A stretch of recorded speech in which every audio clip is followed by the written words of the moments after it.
Нэгдсэн үндэсний байгууллагын зөвлөлтөд тэмцэх тухай конвенцийн талуудын 17 дугаар баг хурал буюу COP17 шууд дамжуулалтын хөтөлбөр үргэлжилж байна. Шууд дамжуулалтын хамтрагч Монголын доктортой хөгжилт манлайлагч Усны элч Голомт банк, хамтрагч Монполимет групп. Бид бүхэн яг одоо студид ногоон сэргүү хүрээлэнгийн захирал бориглыг ураад байна. Сайн байна уу та? Сайн байна. За тэгэхээр ер нь яг 4 хоног үргэлжлээд өнөөдөр 5 дахь өдрөө болж байна шүү дээ. Таны ер нь яг энэ COP17 Монгол улстай зохион байгуулж байгаа сэтгэл ямар байна вэ?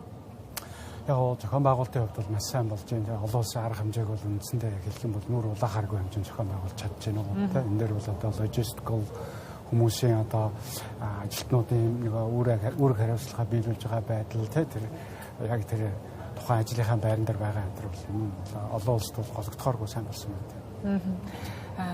Тэгэхээр яг COP хурал алганаар улс орон бүр зохион байгуулж байгаа улс орон бүр өөрсдийнхөө уриалга санаачлагыг гаргаж дэвшүүлдэг шүү дээ. Тэгэхээр манай улсын хувьд ер нь яг ямар уриалгыг гаргах ёстой юм бэ? Энэ тал дээр танай байгууллага та бас яг ямар одоо оролцоотойгоор оролцож байгаа вэ? COP17 өнөөдөр Монгол улс зохион байгуулалт дараагийн 2 жилд үндсэндээ даргалах юм тийм ээ. 2028 он хүртэл дараагийн яг энэ чиглэлийн COP-ыг бол Монгол улс даргалаад явна. Энэ хүрээнд энэ хугацаанд бол Монгол улсад маш том боломж олдож байгаа. Даргалах хүрээндээ гарсан бодлогоо бус улс орнуудаар дэмжүүлэхтэй холбогдлолтой одоо хэлэлцээр явуулах, уулзалт ярилцлах хэрэгтэй, хөрөнгө санхүүжилт татагчид хамтын төсөл үйл ажиллагаа өрнүүлэх гэдэг олон улсын хэмжээнд хийж одоо яг уур амьсгалын өрсөлдөөн чиглэл одоо энэ газрын дороотл цөлжилт гэсэн сэдвэрээ биднэрт бол хийх маш том боломж олдож байгаа. За манай хүрээлэнгийн хувьд ногоон сэрхүү хүрээлэн 2022 онд байгуулагдсан.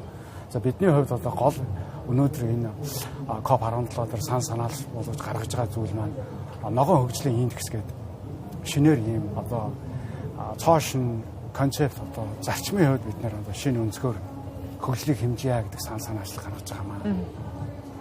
За энэ үйл нь ямар учиртай вэ гэхээр нэгдсэн үндэсний байгууллагаас 1990 онд анх хүний хөгжлийн индекс гэдэг индексийг хүлээн авсан байдаг. 60 онд энэ 1960 онд Пакистаны эдийн засгчид энийг дэвшүүлснээс 30 жилийн дараа нэгдсэн үндэсний байгууллагын индексийг хүлээж авсан. Энэ индекс ямар учиртай вэ гэхээр ерөөсөө эдийн засгийн одоо бенефит гэж яриад байгаа тийм үр ашиг нийгэмд яаж тусаж байгаа юм бэ? Хүндээ яаж хүрж ийн үед улс орн болгоно хэмждэг. Жишээлбэл хамгийн сүүлийн 2023 оны мэдээгээр манай улсын одоо хүний хөгжлийн индекс чинь дэлхийн 193 орноос үндсэндээ яг ярих юм бол бид нэр 104-т байгаа аахгүй юу? Дунд 50 байна. За энэ индекс өөрөө юу гэхээр ерөөсөө боловсрал, эрүүл мэндийн хоёр чиглэлийг үндэсний нийт орлоготой хольж одоо энэ гурван үзүүлэлтээс тэр орны одоо яг эдийн засаг нь нийгэм рүүгээ, эрүүл мэнд рүүгээ яаж явж байгааг харагдаж байгаа индекс байхгүй. Бидний санаачилж гаргаж байгаа индекс өөрөө ногоон хөгжлийн индекс. За англиар бол Green Development Index гэдэг байгаа тийм ээ. Энэ индекс бол үндсэндээ юу гэхээр 3 дахь хэмжээсийг оруулж ирж байгаа. Ерөөсөө энэ улс орнуудын хөгжөөд байгаа, эдийн засаг нь өсөд байгаа, нийгэм нь ийм баян тансаг болж байгаа чинь яг ярих юм бол дэлхийд ямар нөлөө үзүүлж байгаа юм бэ? Энийг ер нь одоо энэ хөгжлийн бүх үзүүлэлтүүд хэмжүүрүүдэд бид нар оруулдаг нэг зайлшгүй хэсэг болгоё.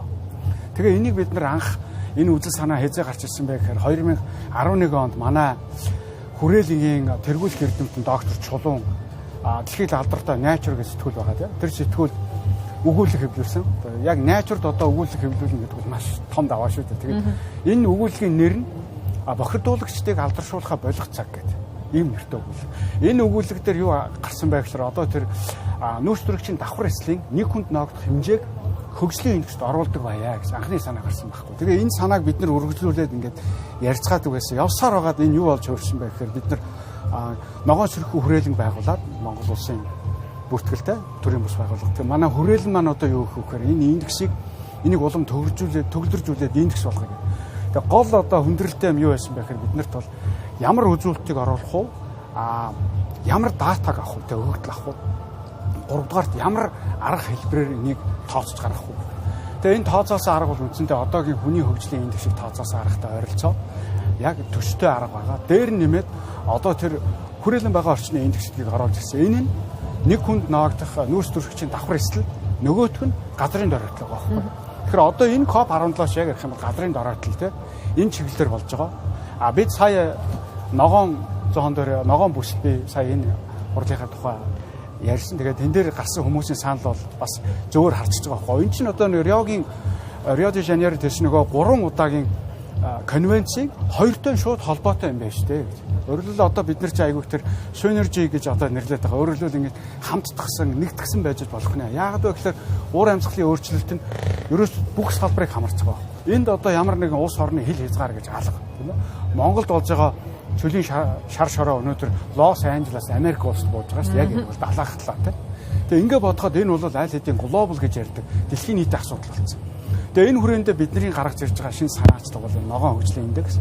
Тэгээ ногоон хөгжлийн индексийг бид нар яг яарч хүний хөгжлийн индексээр өндөр байгаа орнууд ногоон хөгжлийн индекс буюу тэр хүрээлэн байгаа орчинд яаж нөлөөлж байгаа вэ гэдэг нөлөөллийг оруулаад ирэхээр унчиж байгаа байхгүй. А зарим нь л өсөж байна. Жишээл одоо Катар улс хүний хөгжлийн индексээр 43 байж байгаа.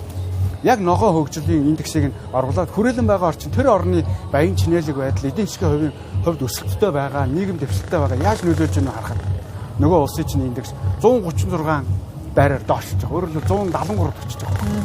Тэгэхээр энэ байдлаас ингээд бид нар ингээд ажиглах юм бол энэний нөлөө бол өндөр байна. Тэ? Энэ бол хоорондоо ялгамжтай байх нэ гэж харж байгаа юм. Тэгээ ийм үзэл санааг бид нар дэвшүүлж байгаа. Тэгээ энэ үзэл санааг бид нар бол яг байгаль орчны сайдад танилцуулсан. Тэгээ байгаль орчны сайд бол энэ зөв зөвтэй санаачлах юм аа гэдэг. Бид нарт бол бас яхаа өөрийнхөө итгэл ярианд оруулъя гэдэг тийм ер нь амлалт өгсөн. Одоогоор бол бид нэр эх 7 хоногт цэнхэр бүс ярина. Засгийн газар хоорондын хэлцээр. За бидний зүгээс бол одоо яг хийж байгаа одоо юу хэмдэ хувь нэмэр тийм ээ. Үзэл шин санаачлах гэх юм бол юм байгаа. Тэгээ нэг Монгол улс аваад явах бол баяртай болно гэж бодож байна. Тийм маш сонирхолтой санаачлага байна. Би бас яг одоо урдаад таны төрөний надруу илгээсэн файлыг бас үзээ сууж ин л да. Тэгэхээр та энэ дээр бас нөгөө Nature сэтгүүлээр хийгдсэн 2011 оноос хойш ингээд түүхэн замналыг ингээд харуулхад ер нь яг энэ ногоон хөгжлийн индекс нь өөрөө өссөн юм үзүүлэлттэй байх шиг байна тий. Наад чинь бол ерөнхийдөө энэ өссөн үзүүлэлт нь бол нөгөө нүүрс төрөгчийн давхар эслийн өсөлт. Одоо бүр бид нэр анхаал энийг хэвлүүлж явах үед 11 оноос 2025 он хүртэл ямар болов гэхэд үндсэндээ ингээд 40% өсөж явж байгаа. Өөрөөр энэ юу хэлж байна вэ гэхээр ерөөсөө дэлхийн ертөнцид бидний хүлээхгүй. Хамтын шийдэл хүрэх гэж маргасаар байтал энэ дэлхий чинь өөрөө ингээд энэ өөрчлөлтөө биднэрт авчирч байна шүү дээ. Энэ өөрчлөлтийг бид нар хаасаагүй харж байна тийм байгаа шүү дээ. Манад болж байгаа зууд тийм үү? Энэ одоо зуудын давтамж ихссэн, манай одоо газрын доройтол ямар байна, сүлжилт ямар байна тийм үү?